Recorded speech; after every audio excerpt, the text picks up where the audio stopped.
saudara, berjumpa lagi bersama saya Henry Simamora dalam kuliah auditing. Pada kuliah auditing bab 4, kali ini kita akan membahas bagian yang kedua. Bagian yang kedua ini akan kita awali dengan 5 konsep yang berkaitan dengan bukti audit. Pada bagian terakhir perkuliahan kita ini akan kita ulas mengenai faktor-faktor yang mempengaruhi kompetensi bahan bukti audit. Baiklah, kita lanjutkan saja kuliah kita bab 4 bagian kedua. Selamat mengikuti. Konsep dasar bukti audit. Dari perspektif audit, bahan bukti terdiri atas data akuntansi dan semua informasi menguatkan yang tersedia bagi auditor. Tujuan pengumpulan dan evaluasi bukti audit adalah untuk mengumpulkan data dan informasi yang akan dipakai sebagai landasan untuk menyimpulkan apakah laporan keuangan entitas klien disajikan secara wajar sesuai dengan prinsip-prinsip akuntansi yang berlaku umum di Indonesia. Bahan buktilah yang dipakai untuk menguatkan atau menyangkal sebuah asersi. Terdapat 5 konsep yang terkait dengan bahan bukti audit. Kita lihat di sini. Yang pertama, sifat bahan bukti. Yang kedua, kecukupan bahan bukti. Yang ketiga, kompetensi bahan bukti. Yang keempat, evaluasi bahan bukti. Jadi ada 4 konsep yang terkait dengan bukti audit. Kita uraikan yang pertama, sifat bahan bukti. Bahan bukti terdiri atas data akuntansi dasar dan informasi menguatkan yang tersedia bagi auditor. Data akuntansi yang dasar dapat dipakai sebagai bukti untuk menguji tujuan audit meliputi jurnal. Dalam jurnal ini termasuk buku besar dan buku pembantu, buku manual akuntansi, dan catatan seperti kertas kerja dan lembar kerja yang mendukung angka-angka dalam laporan keuangan. Data tersebut sering berformat elektronik. Informasi menguatkan mencakup informasi tertulis dan elektronik seperti cek, catatan transfer elektronik, faktur, kontrak, notula rapat dewan direksi, konfirmasi, dan representasi tertulis. Bukti menguatkan juga meliputi informasi yang digali oleh auditor melalui permintaan keterangan, pengamatan, inspeksi, dan pemeriksaan fisik. Bagi beberapa entitas, data akuntansi dan bahan bukti penguat boleh jadi hanya tersedia berformat elektronik. Dengan demikian, dokumen sumber seperti surat pesanan pembelian, surat muatan, faktur, dan cek kini digantikan oleh pesan elektronik maupun citra elektronik. 2 contoh yang lazim adalah pertukaran data elektronik atau Electronic Data Interchange (EDI), dan sistem pengolahan citra. Klien yang mengaplikasikan EDI sanggup mengolah transaksi penjualan dan pembelian secara elektronis. Sebagai misal, sistem EDI, klien mampu menghubungi seorang pemasok secara elektronis manakala pasokan suku cadang di gudang mulai menipis. Pemasok tadi lantas mengirimkan barang yang diminta kepada klien dan mengirim fakturnya secara elektronis pula. Klien dapat mengotorisasi bank rekanannya supaya melakukan pembayaran elektronik langsung ke rekening bank si pemasok tadi. Dalam sistem pengolahan citra, dokumen dipindai atau di-scan dan dikonversikan ke dalam citra elektronik guna memfasilitasi penyimpanan dan referensi, dan dokumen sumber barangkali tidak disimpan setelah pengkonversian tadi. Kecukupan bahan bukti.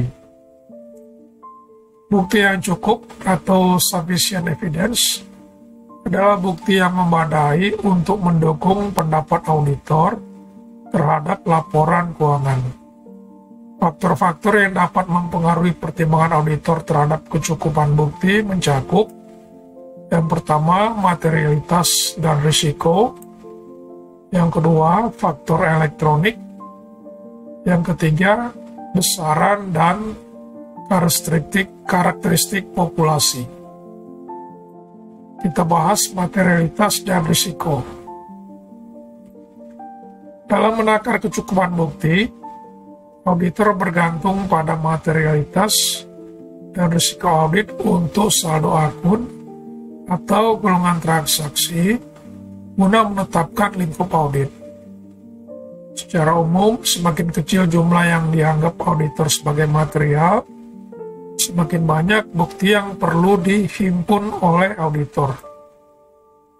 Semakin banyak bukti yang dikumpulkan oleh auditor, semakin rendah risiko salah saji.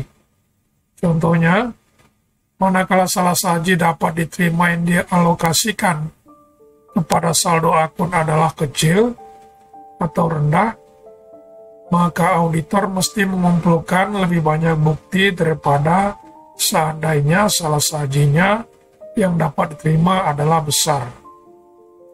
Auditor biasanya membutuhkan bahan bukti yang lebih banyak untuk saldo akun dan golongan transaksi utama. Contoh, penambahan aset tetap untuk entitas pabrikasi akan diaudit lebih mendalam ketimbang akun beban lain-lain. Faktor kedua yang mempengaruhi kecukupan bahan bukti adalah faktor ekonomik. Seorang auditor bekerja dalam batasan ekonomik yang menetapkan bahwa bukti mencukupi harus diperoleh dengan waktu yang masuk akal dan pada biaya yang wajar. Dengan demikian, auditor acap kali berhadapan dengan sebuah keputusan menyangkut apakah biaya dan waktu tambahan akan mendatangkan manfaat yang sebanding dalam hal keyakinan bukti. Pada umumnya, auditor bergantung pada bukti meyakinkan atau persuasive evidence ketimbang bukti dipercayai atau convincing evidence dalam memformulasikan pendapatnya terhadap laporan keuangan. Hal itu disebabkan dua hal.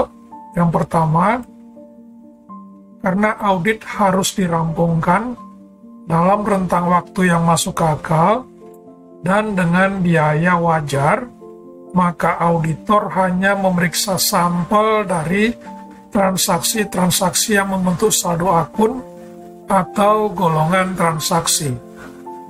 Auditor menarik kesimpulan mengenai akun atau golongan transaksi berdasarkan subset dari bukti yang tersedia. Yang kedua, disebabkan sifat bukti, auditor sering harus bergantung pada bukti yang tidak sepenuhnya andal. Keanekaan bukti audit memiliki tingkat keandalan yang berlainan, dan bahkan bukti sangat andal sekalipun mengandung kelemahan juga. Misalnya, auditor dapat memeriksa persediaan secara fisik, meskipun bukti semacam itu tidak akan mampu memastikan bahwa keusangan persediaan tidak menimbulkan masalah. Oleh karenanya, sifat bukti yang didapat oleh auditor jarang memberikan keyakinan mutlak mengenai tujuan audit. Faktor yang ketiga yang berpengaruh dengan kecukupan bahan bukti adalah besaran dan karakteristik populasi. Besaran populasi ini adalah banyaknya unsur yang terdapat dalam populasi. Contoh, banyaknya transaksi penjualan dalam jurnal penjualan, banyaknya akun pelanggan dalam buku pembantu piutang usaha, atau besarnya nilai rupiah dalam saldo sebuah akun. Karena banyaknya populasi akuntansi yang mendasari sebagian besar pos laporan keuangan, maka penarikan sampel menjadi sebuah keharusan praktis dalam mengumpulkan bahan bukti audit. Biasanya semakin besar populasi, maka semakin banyak pula kuantitas bukti yang dibutuhkan untuk memperoleh basis wajar untuk meraih sebuah kesimpulan tentang populasi itu. Sedangkan karakteristik populasi meliputi homogenitas atau variabilitas masing-masing unsur yang membentuk populasi. Dalam hal piutang usaha, faktor semacam itu ialah kisaran nilai rupiah masing-masing saldo pelanggan yang membentuk jumlahnya. Sampel yang lebih banyak menghasilkan informasi lebih menguatkan yang pada umumnya diperlukan untuk mencapai sebuah kesimpulan tentang sebuah populasi yang sangat beragam dari populasi yang seragam. Imbas variabilitas terhadap besaran sampel dapat mengurangi beberapa tingkat penstratifikasian populasi ke dalam beberapa strata atau kelompok yang lebih homogen sebelum dilakukan penarikan sampel. Contoh, ketika beberapa akun pelanggan besar membentuk sebuah persentase besar dari jumlah piutang usaha, auditor bisa saja memutuskan untuk mengumpulkan bukti tentang semua akun dengan saldo yang melampaui sebuah jumlah rupiah tertentu dan sebuah sampel untuk akun-akun sisanya. Strategi ini dapat menyodorkan bukti lebih banyak tentang seluruh saldo piutang usaha daripada sekiranya diperoleh dari sebuah sampel yang lebih besar dari akun-akun pelanggan tanpa dilakukannya penstratifikasian populasi berdasarkan ukuran saldo masing-masing akun pelanggan.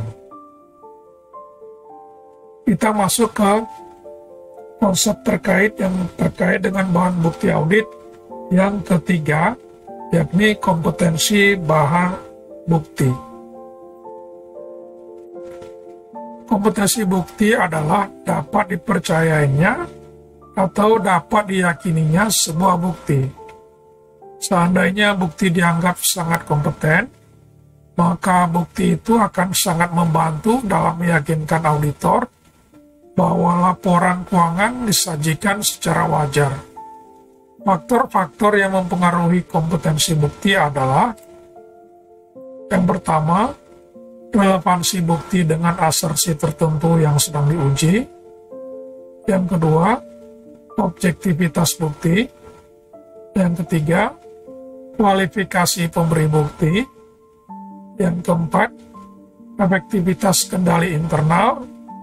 Yang kelima, ketepatan waktu bukti. Kelima faktor ini akan kita bahas secara lebih rinci.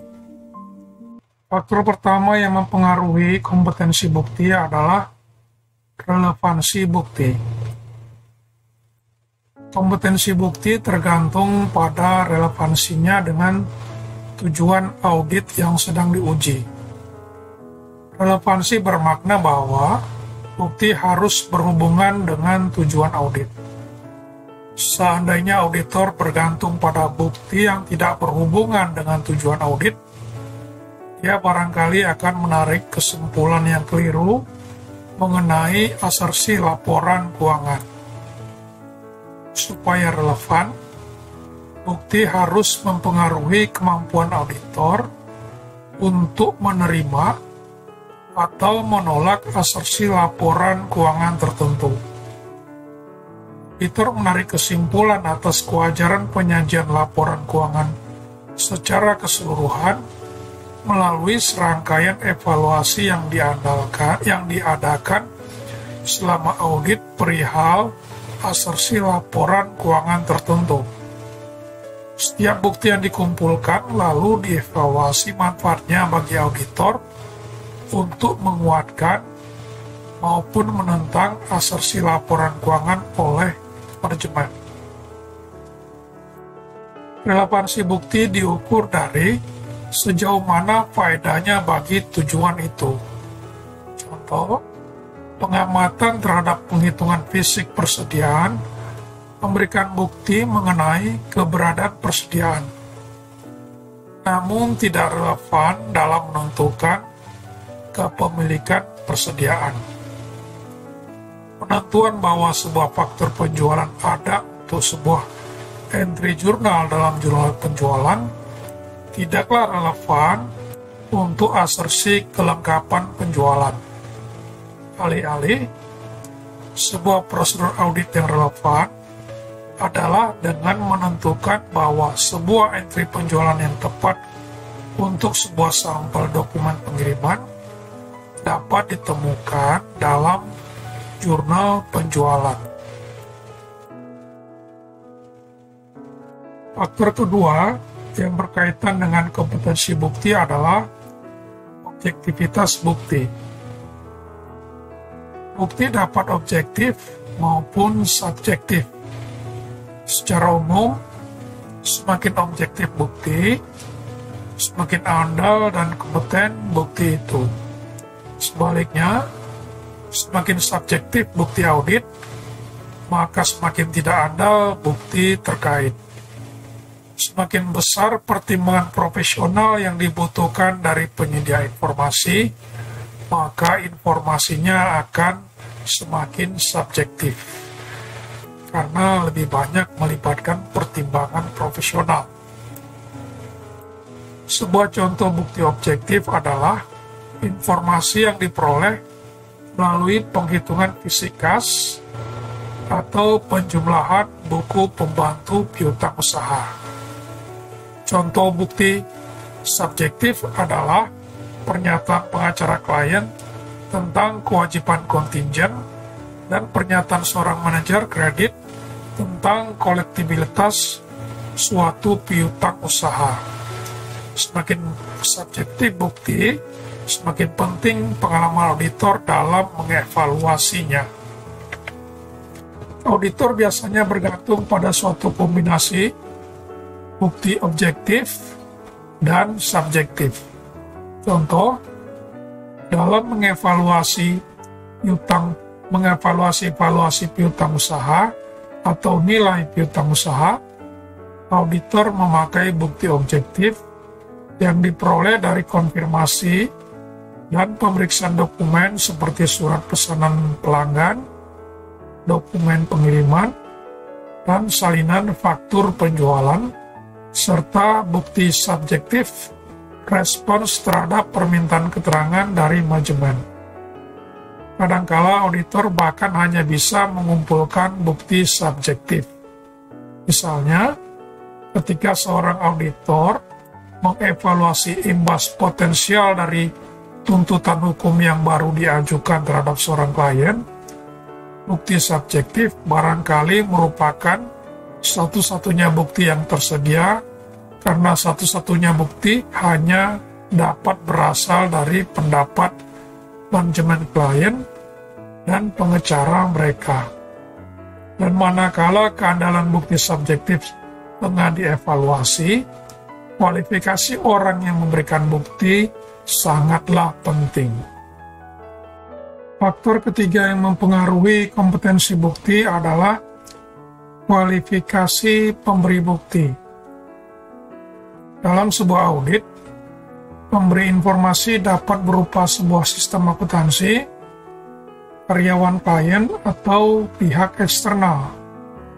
Contoh, informasi tentang penerimaan pembelian dapat diperoleh melalui laporan penerimaan barang yang dibuat oleh karyawan bagian penerimaan barang sebagaimana diwajibkan oleh sistem akuntansi klien. Dalam sebuah sistem yang otomat, sistem akuntansi secara otomatis menyediakan schedule umur piutang usaha begitu diminta. Informasi kolektibilitas piutang usaha dapat diperoleh dari manajer kredit. Dalam mengevaluasi kualifikasi atau keandalan pemberi bukti audit, auditor mempertimbangkan apakah sumber informasi dari eksternal atau internal, dan mempertimbangkan pula kualifikasi spesifik pemberi atau pemasok informasi.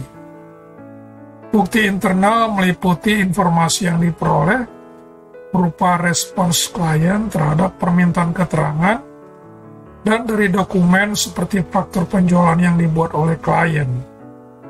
Bukti eksternal meliputi semua informasi yang didapat melalui konfirmasi dan dari dokumen seperti faktur pemasok yang tidak dibuat oleh klien.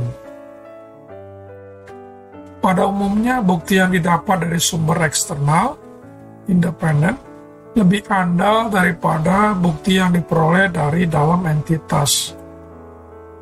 Bukti yang diperoleh secara langsung oleh auditor dari sumber di luar entitas, pada umumnya dianggap lebih andal ketimbang bukti yang diperoleh dari dalam entitas.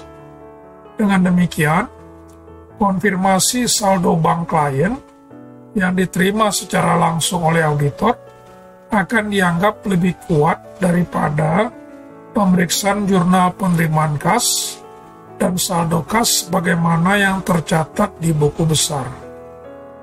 Bukti yang didapat seorang auditor langsung dari pekerjaan sendiri lebih andal daripada informasi yang didapat dari pekerjaan pihak lain. Respons konfirmasi dari sebuah perusahaan lebih andal daripada konfirmasi dari seorang ibu rumah tangga. Bukti yang digali secara langsung oleh auditor pada umumnya dianggap lebih andal ketimbang bukti yang diperoleh secara tidak langsung melalui cara lain. Contohnya, pemeriksaan fisik yang dilakukan oleh auditor terhadap persediaan klien dianggap relatif andal karena auditor memiliki pengetahuan pribadi langsung mengenai persediaan. Demikian pula, bukti yang diperoleh dari klien namun sudah diverifikasi oleh sumber independen dianggap lebih andal ketimbang bukti yang didapat semata-mata dari dalam klien. Contoh, cek batal yang disimpan oleh klien akan lebih andal daripada duplikat salinan cek karena cek itu sudah diabsakan oleh penerima cek serta melalui proses clearing di bank, yakni sudah diverifikasi oleh sumber independen, dalam hal ini adalah bank. Sekalipun sumber informasinya independen, bukti tidak akan andal kecuali apabila orang yang memberikan informasi memenuhi kualifikasi untuk melakukannya. Oleh karena itu, komunikasi informasi dari pengacara dan konfirmasi bank biasanya akan dianggap lebih bernilai daripada konfirmasi piutang usaha dari orang yang tidak terbiasa dengan dunia bisnis. Demikian pula, bukti yang diperoleh secara langsung oleh auditor mungkin tidak andal sekiranya dia tidak memenuhi kualifikasi untuk mengevaluasi bukti. Contoh, pemeriksaan persediaan berlian dari sebuah perusahaan batu permata oleh seorang auditor yang tidak terlatih untuk membedakan berlian yang asli dengan yang tiruan, tentulah tidak akan menyodorkan bukti andal seputar asersi keberadaan berlian. Efektivitas kendali internal. Faktor keempat yang mempengaruhi kompetensi bukti adalah efektivitas kendali internal. Tujuan utama kendali internal klien adalah untuk menghasilkan informasi yang andal guna membantu proses pengambilan keputusan manajemen. Sebagai bagian dari audit, Efektivitas kendali internal klien dievaluasi oleh auditor. Tatkala auditor mengevaluasi kendali internal klien adalah efektif, yakni risiko kendalinya rendah, bukti yang dihasilkan oleh sistem akuntansi klien dipandang andal.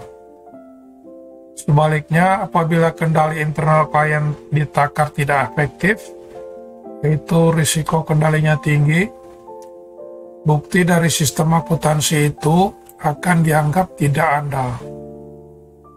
Data akuntansi, laporan keuangan yang susun di bawah sebuah struktur kendali internal yang memuaskan lebih andal daripada data akuntansi dan laporan keuangan yang disusun di bawah struktur kendali internalnya tidak memuaskan.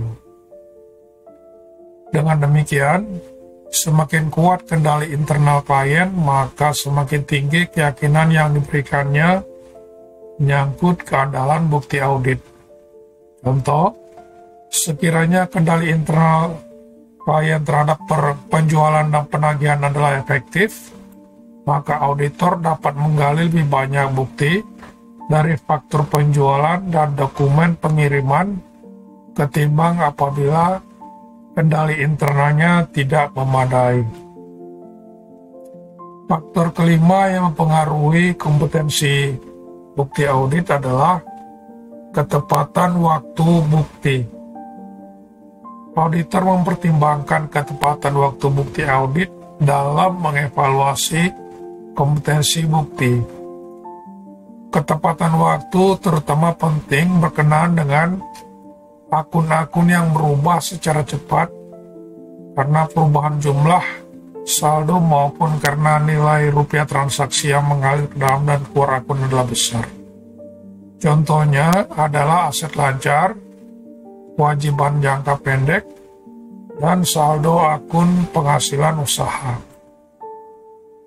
Untuk akun tersebut, auditor berupaya mencari bukti bahwa klien sudah melakukan atas pemisah yang tepat terhadap kas, penjualan, dan pembelian pada tanggal laporan keuangan.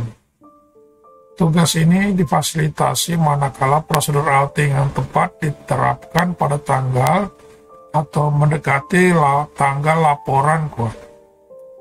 Bukti yang dikumpulkan seputar saldo akun pada akhir tahun memberikan lebih banyak bukti daripada bukti yang dikumpulkan tentang sebuah saldo akun pada hari lainnya.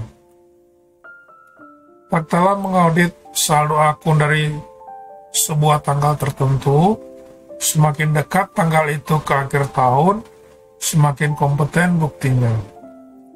Auditor biasanya mempertimbangkan konfirmasi piutang usaha pada akhir tahun sebagai bukti yang lebih kompeten tentang piutang usaha daripada konfirmasi yang diperoleh 2 bulan sebelum akhir tahun. Faktor-faktor yang mempengaruhi kompetensi bukti audit dirangkum melalui gambar 46. Kita lihat di sini gambar 46. Gambar 46, faktor-faktor yang mempengaruhi kompetensi bukti audit. Pada bagian atas, kompetensi bukti audit. Pada sisi kiri kita lihat kompetensi yang lebih rendah. Pada sisi kanan, kompetensi bukti audit yang lebih tinggi. Semakin bergerak ke kanan lebih tinggi, semakin bergerak ke kiri lebih rendah.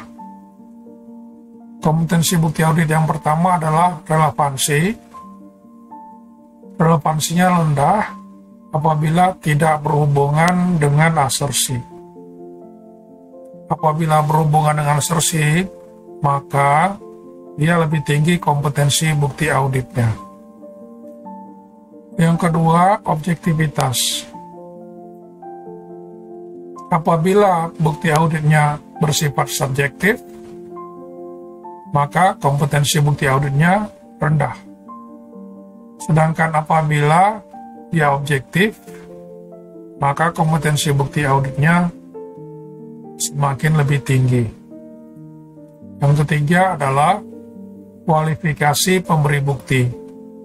Kualifikasi pemberi bukti terdiri atas dua faktor, status pemberi informasi, dan tipe dokumen yang diperiksa. Untuk status pemberi informasi, apabila dia tidak independen atau tidak memenuhi syarat, maka kompetensi bukti auditnya akan lebih rendah. Sedangkan apabila dia independen dan status pemberi informasinya memenuhi syarat, maka kompetensi bukti auditnya akan lebih tinggi. Untuk tipe dokumen yang diperiksa, apabila tipe dokumennya adalah tipe dokumen internal, maka kompetensi bukti auditnya lebih rendah. Sedangkan apabila tipe dokumen bukti auditnya diperiksa adalah bersifat eksternal, maka kompetensi bukti auditnya akan lebih tinggi. Berikutnya adalah efektivitas struktur kendali internal. Apabila dokumen internal dihasilkan dalam struktur kendali internal yang tidak efektif, maka kompetensi bukti auditnya akan lebih rendah.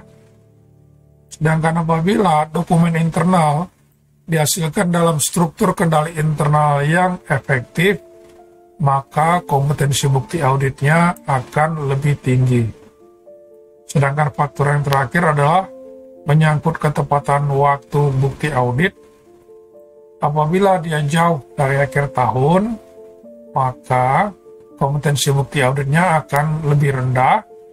Sedangkan apabila dia dekat dengan akhir tahun, maka kompetensi bukti auditnya akan lebih tinggi. Jadi itulah faktor-faktor yang mempengaruhi kompetensi bukti audit.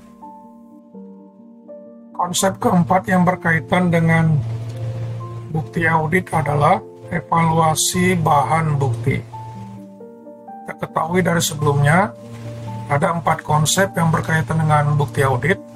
Yang pertama adalah sifat bahan bukti, yang kedua kecukupan bahan bukti, yang ketiga kompetensi bahan bukti, sedangkan terakhir yang akan kita bahas adalah konsep yang keempat, evaluasi bahan bukti. Kesanggupan dalam mengevaluasi bukti secara benar merupakan kecakapan penting lainnya yang wajib dikuasai oleh auditor. Evaluasi bukti yang benar mewajibkan auditor memahami keanekaan bukti yang tersedia, serta keandalan atau diagnositas relatifnya. Auditor harus piawai menilai kapan bukti kompeten dengan kuantitas memadai sudah diperoleh dalam upaya menentukan apakah tujuan audit tertentu sudah dicapai. Dalam mengevaluasi bukti, auditor harus melakukan pencarian seksama terhadap bukti dan tidak bias dalam evaluasinya. Contoh, diasumsikan bahwa auditor memutuskan untuk mengirim konfirmasi piutang usaha kepada 50 pelanggan dari 500 pelanggan yang dimiliki oleh klien. Dalam mengevaluasi 50 pelanggan tadi, auditor harus mengumpulkan bukti cukup terhadap masing-masing 50 pelanggan tersebut. Ketika mengevaluasi bukti, auditor harus tetap objektif dan tidak membiarkan evaluasi yang dilakukannya menjadi bias oleh pertimbangan lainnya. Misalnya, tatkala mengevaluasi respons klien terhadap permintaan keterangan, auditor tidak boleh membiarkan faktor pribadi mempengaruhi evaluasi respons klien tadi. Saat pengumpulan bukti audit, sifat, saat, dan luasnya bahan bukti semuanya mempengaruhi nilai bahan bukti audit. Saat antara tanggal bukti dikumpulkan dan tanggal pemeriksaan haruslah dievaluasi.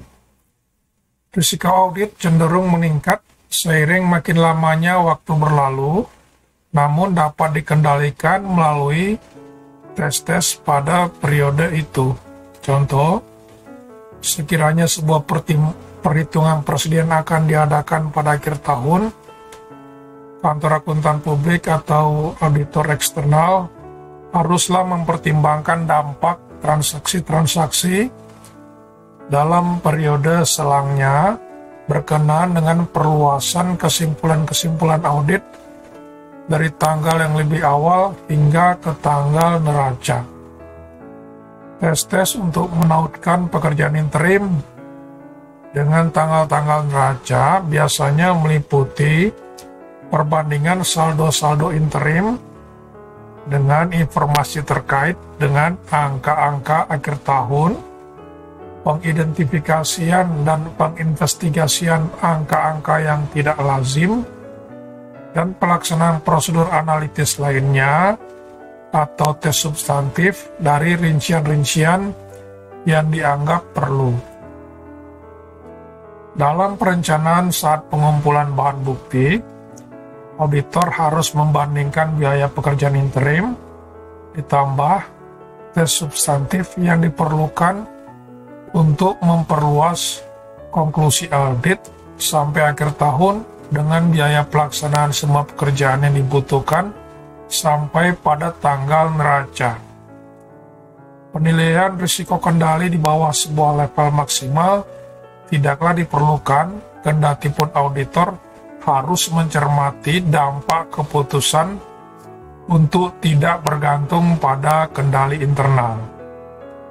Jikalau kondisi-kondisi bisnis berubah cepat, atau ada situasi-situasi yang dapat menggoda manajemen untuk menyajikan laporan keuangan secara keliru dalam periode yang tersisa, auditor harus mengumpulkan bahan bukti hingga ke tanggal neraca.